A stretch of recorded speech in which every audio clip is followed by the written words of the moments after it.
নিত্য প্রয়োজনীয় পণ্যের লাগাম ছাড়া মূল্যবৃদ্ধি এবং মার্ঘেরিটা এলাকায় বিভিন্ন দীর্ঘদিনের সমস্যা সমাধানের দাবিতে আজ মার্ঘেরিটায় বিক্ষোভ কর্মসূচি পালন করে বৃহত্তর অসমিয়া যুব মঞ্চ। সংগঠনের মার্ঘেরিটা সমিতির উদ্যোগে শহরের কেন্দ্রস্থলে অনুষ্ঠিত হয় এক প্রতীকী প্রতিবাদ কর্মসূচি।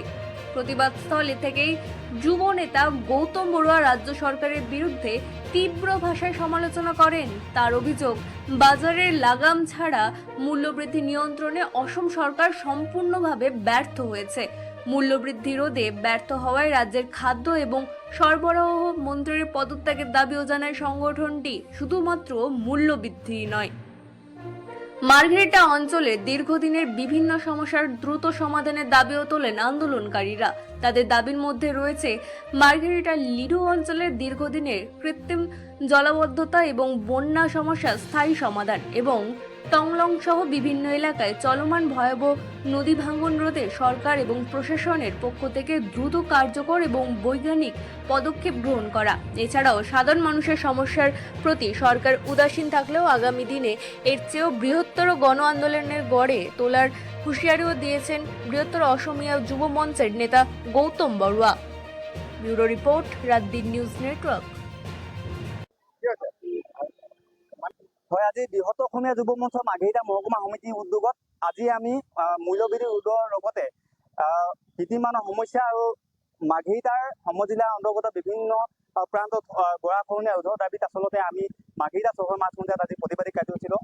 আমি ক'বলৈ বিচাৰিছোঁ যে আচলতে অত্যাৱশ্যকীয় মূল্যবৃদ্ধিৰ ফলত যেনেধৰণে সামগ্ৰী খোৱা খাদ্য সামগ্ৰীৰ লগতে পেট্ৰলৰ পৰা আদি কৰি ৰন্ধনৰ গেছলৈকে যেনেধৰণে অত্যাৱশ্যকীয় মূল্যবৃদ্ধি হৈছে, আচলতে সৰ্বসাধাৰণ ৰাইজৰ যথেষ্ট অসুবিধাৰ সন্মুখীন হ'বলগীয়া হৈছে।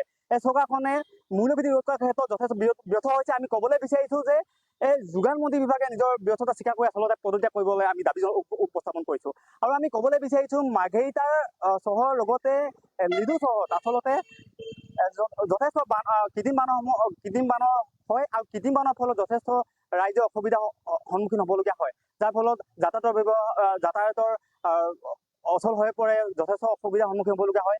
লিডু কলেজখন আছে, লিডু মহাবিদ্যালয় আছে, লিডু মহাবিদ্যালয় আহোঁতেও ছাত্ৰ ছাত্ৰীসকলে যথেষ্ট অসুবিধাৰ সন্মুখীন হ'বলগীয়া হয় আৰু ইয়াৰ পথচাৰীসকলে যথেষ্ট অসুবিধাৰ সন্মুখীন হ'বলগীয়া হয়। সেয়েহে আমি বৃহৎ অসমীয়া যুৱ মঞ্চ আজি প্ৰতিবাদস্থলীৰ পৰা আমি ক'বলৈ বিচাৰিছোঁ যে অতি শীঘ্ৰে এই কৃত্ৰিম বানৰ সমস্যাৰ ওপৰত সমাধান কৰিব লাগিব।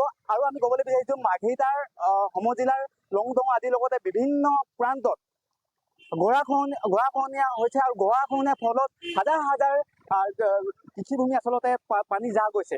সেয়ে আমি বৃহৎ অসমীয়া যুৱ মঞ্চে আমি পূৰ্বৰপৰা আমি দাবী জনাই আহিছোঁ আৰু এই গৰাখহনীয়া ৰোধ কৰাৰ দাবীত আমি পূৰ্বৰপৰা দাবী জনাইছোঁ। আৰু এই প্ৰতিবাদস্থলীৰ পৰা আমি ক'বলৈ বিচাৰিছোঁ যে অতি শীঘ্ৰেই বৈজ্ঞানসন্মতভাৱে হওক বা যেনেধৰণে ইয়াক ৰোধ কৰিব লাগে ৰোধ কৰা আমি দাবী উত্থাপন কৰিছোঁ।